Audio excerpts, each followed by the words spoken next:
Hello all, Hub's History back, sticking with the 1930s and the lead up to World War II. One of the things that we're really going to focus on during this lesson is how the war literally seemed like it was inevitable. Even though we had an institution known as the League of Nations that was created primarily to help us avoid another war, they were becoming more and more useless as the days went on. And unfortunately, between the years 1930 and 1939, we're going to have a lot of changes, not only in Europe, but in other places around the world. So, let's get an overview. The United States declared neutrality. They are struggling through the Great Depression with the President FDR instituting his New Deal and trying to rebuild the United States. But remember, they stayed neutral. Then you have the Soviet Union. Under the leadership of Joseph Stalin, he is well into his 5-year plan by 1930 and starving the Ukrainians by 1932. In 1933, he reinstitutes the second 5-year plan and turns the Soviet Union into a world power by 1938. But what about the rest of the world?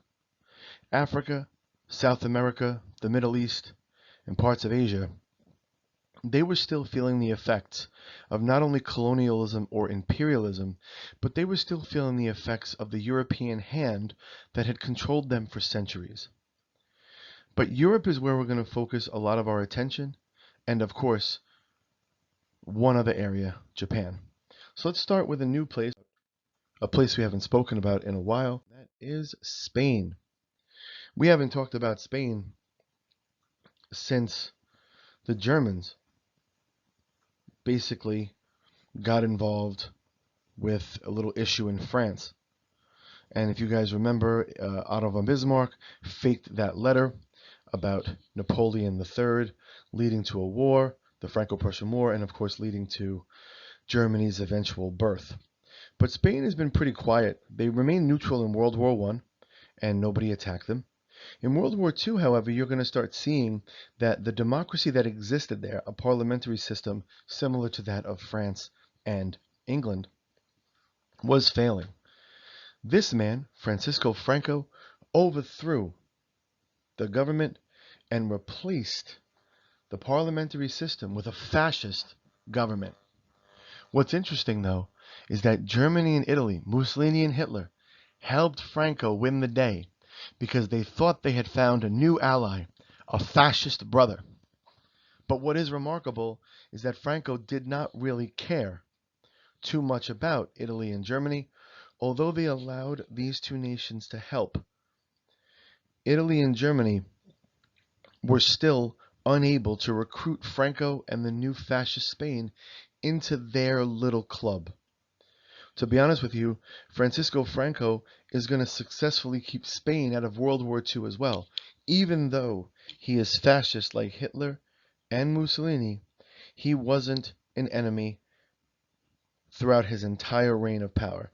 So even though Hitler tried to recruit him, it failed. So Spain is going to rebuild itself, but they are going to remain neutral during World War II. Now, moving on from Spain, let's take an overview. Where were we? Well, we know for a fact that social, political, and economic problems led to the rise of new governments around the world. The weakness of the Italian government and the brutality of the Treaty of Versailles on that nation allowed Mussolini to come to power. The Great Depression allowed Hirohito and his militaristic style to take over in Japan. And the Great Depression also allowed Adolf Hitler to come to power in Germany. So what's interesting about these years is that you start to see that not only do they build these new forms of government, you're going to start to see that they had dreams of expansion. Italy dreamed of expanding. They always wanted to be a legitimate power, and unfortunately for many years they weren't. Mussolini, however, helped them acquire Albania, which is right here, Corfu, which is right there, Libya, and they got revenge on Ethiopia right here. Now this area here was already a colony. as was this, and they expanded to these areas that are purple as well. So Italy did have a nice little empire they were building. Of course, they were going to be unable to keep it without Germany's help in the late 1930s, early 1940s. So Italy does build a nice little empire for itself. I mean, don't get me wrong, the places he went after were extremely weak, but the fact that he was able to conquer anything just speaks volumes to how desperate he was to show how great he was. But in reality, the biggest effect was how weak the League of Nations was. The League of Nations literally stood by as all these nations fell. What's worse is that it continued. Here we have a map of Asia, and we know for a fact that Japan began to expand long before there was a World War I. As a matter of fact, the first country they conquer is Korea in 1910. They start inching into Manchuria in the 19 teens, but it really escalates in the 1930s with the Sino-Japanese War. But you could see that they don't stop there. Japan is going to conquer a lot of places, Indochina, and if you are not one for geography, Indochina is right here. That's Indochina. You have Dutch East Indies, which are now Indonesia, the Philippines, New Guinea, and all these little islands. Now, unfortunately, you can't see all of them. Out here, a little further, that way, I'll just point an arrow that way, you have Hawaii, which is going to become a huge part of this war in days to come. So Japan has built itself a nice little empire. Now on to Germany. What does Germany do? How can they rebuild? Well, one of the things that helped Hitler win support of the people was his open violation of the Treaty of Versailles. If I didn't say this before, I'll say this now. Hitler was known for being a really good speaker. But what's most interesting about him is that in his early years, he would always pull out a copy of the Treaty of Versailles, and he would always recite from it. And he would always point out the war guilt clause. He would always point out the fact that Germany wasn't allowed to build its own weapons, and they had to have their army dismantled. He constantly tugged at the nationalistic rhetoric needed to win the support of the German people. So when it came time to expand, he looked around and he saw the League of Nations was doing nothing to stop it. So Germany, which was invited to join the League of Nations in the late 1920s, quits the League of Nations, as does the Soviet Union in the same year, 1933.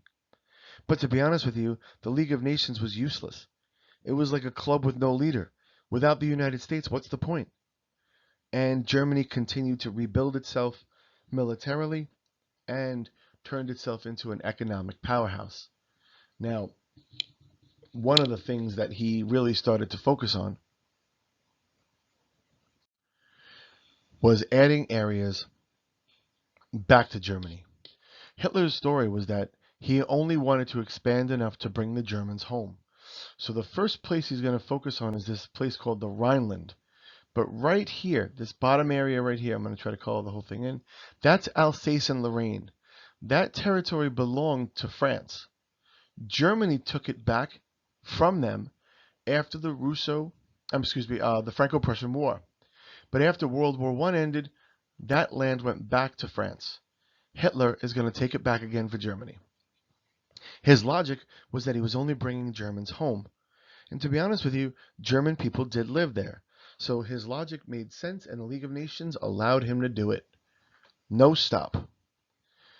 Now, in 1937, we have the formalized alliance being built between Germany, Japan, and Italy, known as the Triple Axis, or the Axis powers. The other name for it is the Rome, Tokyo, Berlin Axis.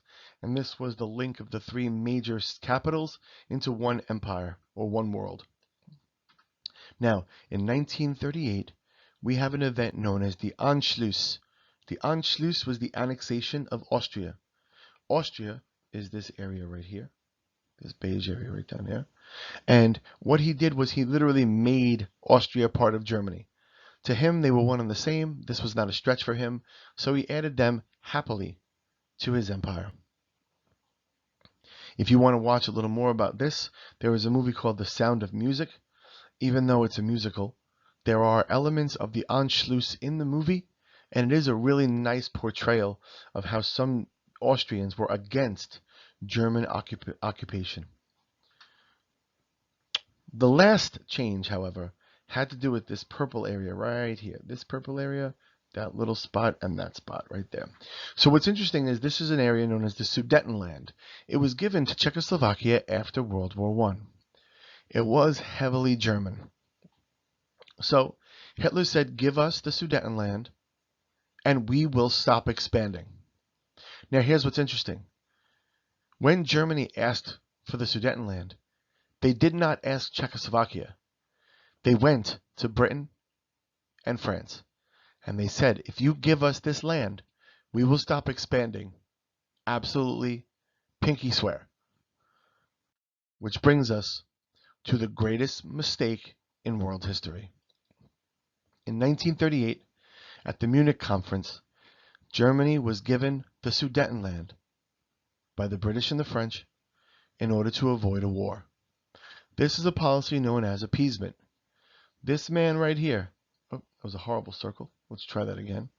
This man right here, I'll circle him in red, because this man right here, Neville Chamberlain, will become the laughing stock of the world. There's the buddy Hitler. There's some Nazis. There's some random guy. Always nice to see that they're hanging out. At this agreement, Chamberlain agrees to give the Sudetenland to Hitler, and he believed that he saved the world. In 1938, Neville Chamberlain comes back home, gives a speech that I made peace for our time. He was wrong. But in the 1930s, we also see the arrival of the famed, the acclaimed, the masterful children's storyteller, Dr. Seuss. Many people know this now. He was a very avid political cartoonist. He would draw cartoons prior to and during World War II. He even played a role in the army in World War II. But this, you could see, is a mean joke. Obviously, we know it's Dr. Seuss, and he says, remember, one more lollipop, and then you all go home. The problem, of course, you guys can see that he has multiple lollipops, meaning that the appeaser will constantly give in to demands no matter the cost. And that is something that Dr. Seuss attacked, and his cartoons were brilliant. All right. This is a picture of Neville Chamberlain pushing the world from chaos to peace. Little did he realize that we were going right down there to war. Back to Dr. Seuss. Dr. Seuss was an avid cartoonist who was constantly against the United States' isolationist policy. He considered us just as guilty as Britain and France because we refused to do anything about the oncoming war. Here's another Dr. Seuss, and on this platform, the most amazing marvel of the age. He lives, he talks, yet he has no guts. The appeaser. In this case here, he's talking about two countries, Great Britain and France, but I love how he's playing the American role, but in reality, we were just as guilty as they were. We didn't do anything to stop it. Now, Dr. Seuss was an avid cartoonist. Obviously, we know he's written some of the best children's books in world history. But during World War II and the period before it, he drew over 400 political cartoons, stating his case not only for America to join the war, but for the mistakes that we made, the joke that Hitler was. I mean, the guy really was an avid cartoonist for both adults and for children. So this is one of my favorites. It says, Adolf the Wolf, and the wolf chewed up the children and spit out their bones. Look at these kids. They're terrified. What the hell's going on? But those were foreign children, so it doesn't matter. This is the mindset of the American. Stay out of the war, it's not our problem. Dr. Seuss very cleverly pointed out our flaws, and later on he'll be right. When we join World War II, we do it because we need to stand up for democracy and for freedom. But Dr. Seuss was, like I said, a very avid cartoonist, but so were other people. Americans were making cartoons, and here you see Adolf Hitler right there. Adolf is the devil in this story. Cartoons during World War II also portrayed the Nazis as evil, and that it's America's job to step up. But again, it's going to take an event like Pearl Harbor to get us involved. Now, Hitler did promise to stop expanding, and for 1 year he did. But in 1939, he took the rest of Czechoslovakia, and now the German Empire is complete. The problem is, what about these countries? Yugoslavia, Hungary, Poland. The belief was that one of these countries was next. They said that there's no way that Germany is done expanding, and they reached out for help. Unfortunately, everything starts to change. In March 1939, Italy reinvaded Albania to establish its control, and the next thing you know, you have a famous agreement called the Pact of Steel. Germany and Italy are now multiplied, unified, ready to dominate. With Japan as its other ally, we have the onset of war. It's coming. But Germany and Hitler, they were students of the past. So if you remember why they lost World War I is because Germany was forced to fight a war on two fronts. So Hitler said, let's get that other front out of the way right from the start. 1939, the Nazis, under Hitler, signed an agreement with Stalin to not attack each other in case they went to war. As a matter of fact, Hitler said, when we invade Poland, we'll split it with you, as long as they stay out of it. This became the agreement that is going to set the world toward war. Unfortunately, two men, Hitler and Stalin, the two most evil men in world history, were now not only allied, but they were setting us up for war. Now, the ongoing joke is that the Soviets and the Nazis got married. So you see this beautiful wedding picture, the young Adolf looking lovingly at his bride, Joseph Stalin. You got some communist stuff. You got some Nazi stuff. Doesn't Stalin make a beautiful wife? Always adorable. But the line here is really what matters. How long will the honeymoon last? To spoil it, it lasts for less than 2 years.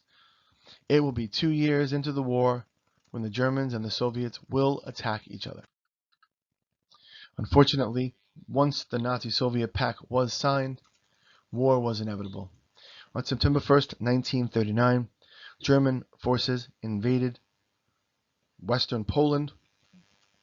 The Soviets invaded eastern Poland, and the idea is that they are going to divide Poland in half. Poland will fall in a little more than 3 weeks.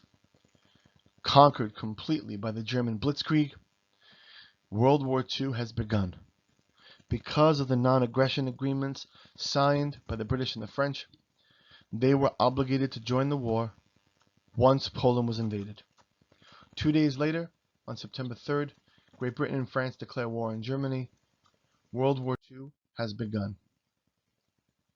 This was the agreement between the Soviets and the Germans that once Poland was split, right here, let me pick a different color. This area right here divides it. Germany gets this side, Russia gets that side, and they basically stay out of each other's business. Of course, later on, Finland, you can see up here, will be given, parts of Finland at least, will be given over to the Russians in trade for this agreement. So now you guys see that war was inevitable. Hitler, Stalin, Mussolini, Hirohito, even FDR, they all play a role. What's going to happen next is the worst event in human history. More than 3 times the death toll of World War I. World War II is upon us. I hope you guys enjoyed that. I hope that helped you guys understand how the 1930s progressed into war. I'll catch you next time on Hub's History.